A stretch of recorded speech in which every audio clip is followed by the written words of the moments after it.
Did you really see your husband at that very moment try to give money to your father? Yes. Did your eyes see that? You did good research. And you will know my name is D-Stroy, my brother. And here I am with the phenomenal Melissa Fumero. How you doing, young lady? What's going on? What's up? Thanks for having me. Now listen, guys. I'm here with a Tish kid who didn't party. What's up with that? I know. What's up? Like, I know. I was all like working hard, trying to what's up with that? do a good job. You know, my parents emptied their savings for it, so I felt the pressure was on. I had some obligations to fulfill. I feel that. Salute to your phenomenal parents who made a lot of things happen, but one thing you made happen yourself. Now, did you sleep at Hershey Park when you worked there? I did, and I ate so much chocolate. Yeah? Yes. Also, the best thing that they have there is a peanut butter milkshake at the factory, and yeah, it was incredible. Yeah? Yeah. You took your kids as an adult or not? I haven't taken them yet. Come on, man. What's wrong with you? It's bad parenting. Here we go. Hold on, because your big brother was all sloppy with his Spanish and his English that his teacher's like, yo, what you doing? Yeah. That's true. He would go to school and be like, give me lo. I'm going to take a lo. And so this is the 80s. So the teacher kind of shamed my parents. And that's when my parents stopped forcing us to speak Spanish. They would still speak to us in Spanish, but they wouldn't make us respond in Spanish. So what are we doing with the young little homies? Yeah, I'm trying. Well, luckily my husband is fluent. He's Cuban. Yeah, I know he's Cuban. What's up? What's up, bro? What's up, David? That's what's right. Up? What's up with him in Puerto Rico with that Mariah-looking woman? Yeah. What's up with that? With his shirt off? I'm not okay with that. That was Puerto Rico. What's yeah. up? I know. Not I'm into very it. okay with it. You are? Yeah. He's a sorry. snack. He's a snack. Oh, That's why I locked it up long time ago. Come on, man. Let's go. One life to live. If you could explain the life of an actor who has one shot to nail it. Yeah, it's that. You're like, it's one take. And then they're like, moving on. Yeah. You didn't nail that, you'd cry. College, you'd cry. 6 years between work, you cried. Mm-hmm. What's up with all this crying, fam? So, you know what? It's just, I'm a very emotional person. Yeah. Just a lot of tears to share and shed at all times. In the Heights, how many times do you think you've seen this thing on stage? I saw In the Heights, I think, 3 or 4 times on Broadway. I was obsessed. It was the first time Latinos that felt like my family were represented in a story. I mean, the whole abuelita storyline just ruined me for life. Every time I saw that show, I sobbed. I thought it was so brilliant. I thought the music was brilliant. The lyrics were brilliant. Obviously became a huge fan of Lin-Manuel. I thought the movie was also brilliant. It's just such a special piece of art that I hope continues to live on, for generations. I really think it's one of the great musicals. But how are you the one who puts everybody on Brooklyn Nine-Nine to who Lin-Manuel Miranda was? Yeah, he tweeted about the show first season early on. He was watching it from the get-go. Mm-hmm. And I saw the tweet and I was like, oh my God! But Hamilton hadn't come out yet. So nobody knew who I was freaking out about at work. They were like, who's that? And I was like, are you kidding me? Just yelling at crew members. I'm like, freaking Los Angeles. And then Hamilton comes out and everyone on the crew was like, did you hear that Lin-Manuel Miranda's a big Brooklyn fan? I was like, I will smack you. Get out of here. Yeah. I've been screaming this for years.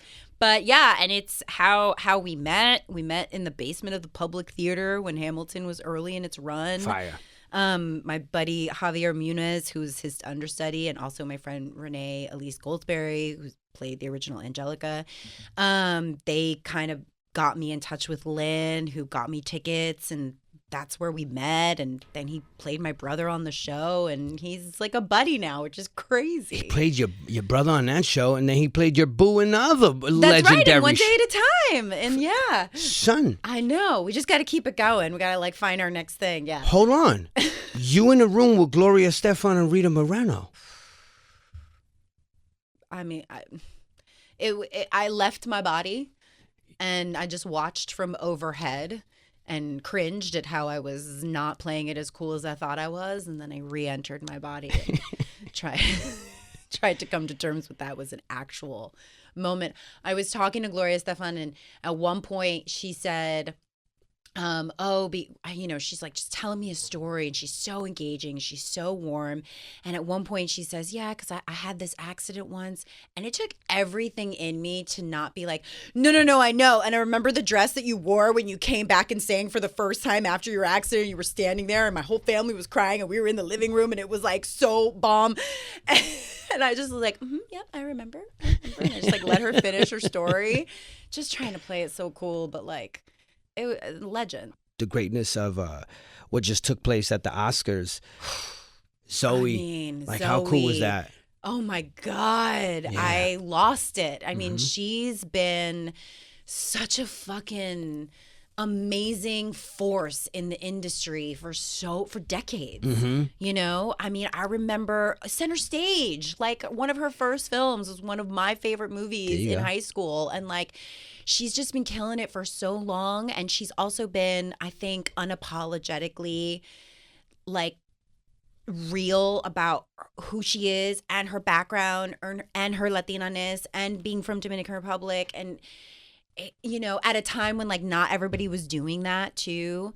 And then to see her in this movie and she's singing and she's dancing, doing the thing that I first know her for, and like, and she's in, you know, speaking and singing in Spanish. Like it felt like such an incredible moment for her, just being like a fan of her work. And then to see her get all of these awards is like, it's just incredible. Very, very dope. And somebody who was a mutual friend between you and Stephanie was Gina Rodriguez, huh? Yeah. We both worked with Gina separately early in our careers. And then when Stephanie and I both booked Brooklyn Nine-Nine, Gina actually put us in contact. She was like, you guys both booked this pilot and you're two Latinas. This is awesome. This never happens on network. And she kind of put us in contact, and it was great because Stephanie and I got to like connect and talk, and we were so scared that one of us was going to get fired because now it's normal, which is great. Like now we don't make a big deal out of these things. But back then it was such a big deal that the show had 2 Black actors and 2 Latina actors. Like that just, there wasn't another network show that had ever done that. Yeah. And it was all anyone asked us about, talked about, like those first few seasons. But in the beginning, we were also aware, we were like, this never happens. Like they're going to think we're too similar. They're going to get rid of one of us. Like, because that had been our experience and things. So like the reason my hair is straight on the show and hers is curly is because that's what we did for the first table read. Look at this. Just to make us look so, we were like, she was like, I'm going to wear all black. I was like, cool, I'm going to wear color. I'm going to straighten my hair. She was like, great. My hair doesn't straighten that well. I was like, great. You wear your curls. I'll straighten my hair. And yeah. I love it. Isn't that crazy? It is crazy. Salute to all the theater kids. But I know that's been, challenging for you as well, coming up and having that support, being a kid of immigrants, you know what I mean? What is that like where they work so hard? It doesn't always happen, right? Yeah. Like it's hard when your parents have come here with nothing and built this whole life and taken, left their homeland, like, and sacrificed so much. And then to be like, I want to be an actor. Yeah. Thanks for making the trek. I'd like to go to theater school. But thankfully, they also are kind of patrons of the arts. Like, they love seeing Broadway shows. They would go to museums. Fire. And so they were supportive, but I think they were also like, oh, this will be a really good hobby for her. Like, and for her, grit and her personality and, she'll work hard. And then when it came time to like look at colleges, they were like, oh, you're looking at acting programs? Yeah. What are you doing? Yeah. Playing games over there. My dad was like, maybe you could like double major in some like business and do like an acting minor. Yeah. And I was like, no. Again, they were like very supportive. And when I started getting accepted, and particularly when I got accepted to NYU, I think. Did they get it? That's when they got it. Yeah. That's when they got it. Come on, man. Right here, right now, Melissa Fumero, she's out here being great. You did some voiceover work, Velma, of course, Modak, and what was your Animaniacs, the remix, right? I did an episode of Animaniacs. Which is fun. Yeah, they're super funny. Let me ask you a question, son fam. Your dad's voice.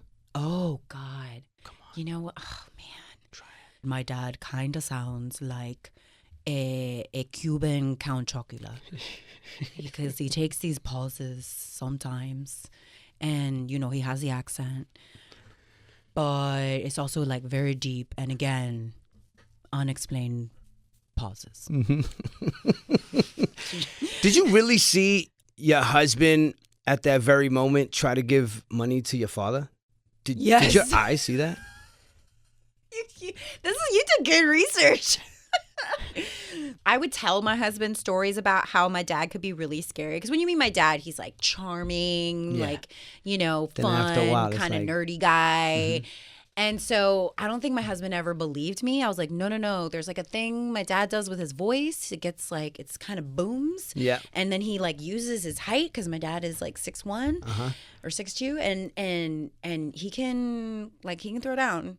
I love it because you were able to also direct for Brooklyn Nine-Nine. Mm-hmm. That's a different muscle, right? It totally is. Yeah. It's so fun. It's a completely different challenge. I love it so much. I want to continue to do it. I've done about 7 episodes now. And, the other thing too, that wasn't the reason I got into it, but as I started doing it more and more, I realized we really don't have a lot of Latinos directing comedy. Yeah. There's very few. There's Linda Mendoza's the only OG one that's been doing it forever, that's done so much. Gloria Calderon-Kellett does mostly multicam, and she creates shows, but she directs. Oz Rodriguez. We have a lot of directors in drama, but on the comedy side, we don't. And so now it's kind of become, a secondary mission to get as much experience as I can. Yeah, not as good. Help other Latinas get into the pipeline and get into shadowing and and just get in there with the comedies. You thought the world was your oyster, and then when you would audition, it'll get smaller and smaller. Yeah. It was, when I first started, it was still the days of we're not going to go ethnic on this role. Yeah. And you thought you could assimilate with the Italians in Jersey back in the days. Yeah. Come on, son. My maiden name was Gallo. I thought I could just slip in there. Yeah, throw some freestyle music on. There's a bond. And sometimes I think it did work, but they'd still look at you I don't know, homegirl. I don't know. Is she white? I don't know. Yeah. But yeah, it's been amazing to be doing this long enough where I've seen at least that improve so much, where that doesn't happen on casting call. I used to call. I remember calling reps and being like, "Oh, I heard about this role. Can I audition for it?" And they'd be like, "It's Caucasian only." Fuck. Yeah. And thankfully we just don't use those terms anymore. Once in a while, if it's a specific ethnicity, that'll be in there in a character breakdown. But for the most part, I feel like I see most roles are just open ethnicity, which is how it should be. Yeah, of course. Yeah, because it's and so allow you to weird act. If you think about it, to make you write a character who's a fully fledged human being, and then you assign a race to them. There you go. Or an ethnicity to them. It's so weird. Yeah. Talking about full circle, of course, what was it like to work with Beth McCarthy Miller, who gave you that kind of boost? She did, yeah. She was a producer on Important Things of Demetri Martin, and I did an episode of that, and I think I'm trying to remember. Was I still living in? Yeah, I was still living in New York, so I was kind of starting to audition for more comedy. That was my first get. And Beth McCarthy Miller was a producer on that. And on that job, she said, "You're funny. You should pursue this more." Fire. And, you remember those moments when someone that's impressive, says something like that to you. And Demetri Martin, too, actually was, very collaborative. That whole week would kind of ask me about ideas and just would bounce Word? things. Like That's he dope. was, and I was like, oh shit, I guess he thinks I'm doing well. That he's like that's asking good. me what I think He's a funny about dude. this, and he's a very funny dude. Yeah. And so that job really kind of gave me this valuable boost to go, you know, when I moved to LA, like to check out the Groundlings and do a session there. Yeah. And I did this other comedy class and had a coach and just, you know, tried to really focus on like what's my wheelhouse and like what is my kind of comedic voice and in the acting world. Like, Yeah. and all of that happened like right before my audition for Brooklyn. Wow.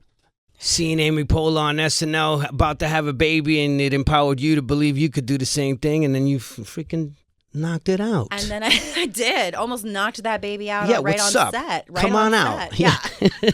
I was so scared that season. I kept joking about the day they say, you know, on the last day they always say, and that's a season wrap on Melissa Fumero. I was like, my water's going to break. I was like, watch, they're going to say that shit and my fucking water's going to break right here at work. It's going to happen. And then weirdly, that was the one season they didn't say it. For some reason, it didn't happen. And my water did break, but 5 days later. Wow.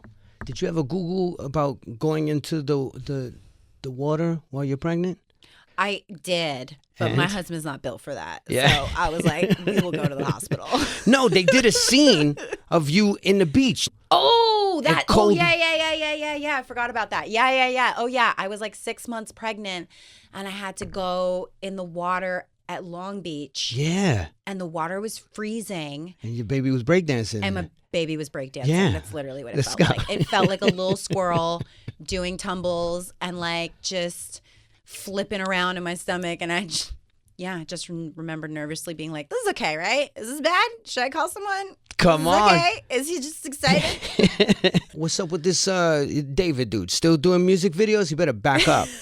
Keep that shirt on, hot He's bod. not, yeah. His music video days are behind him. Yeah? Now he just mostly like plays bad guys and lawyers and cops on TV. Yeah. Which is dope, right? It's so dope. You know, he was on Power. He was doing his thing on Yeah, there. he was on Power. He was on LA's Finest. Yeah. He's going to be on a couple episodes of Matlock coming up. Look yeah. at this. That's great, too. NBC series, once again, Birdie out here in these streets, right? What is it? Grosse Pointe Garden Society. Yeah. Them dead bodies in the ground.